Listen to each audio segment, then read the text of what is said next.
Hello everyone, welcome back to our YouTube channel WebToTech. Today in this video, I am going to show you how to remove Binance Passkey. So let's jump to the process.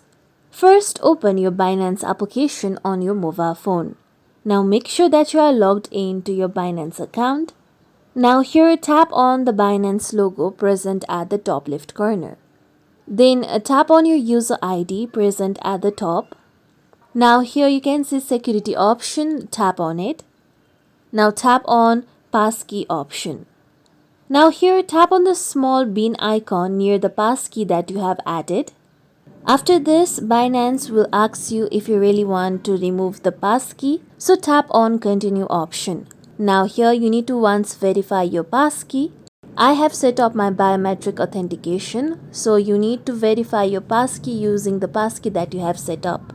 After you do so, you will be able to remove Binance Passkey. Here you can see that my Binance Passkey has been removed.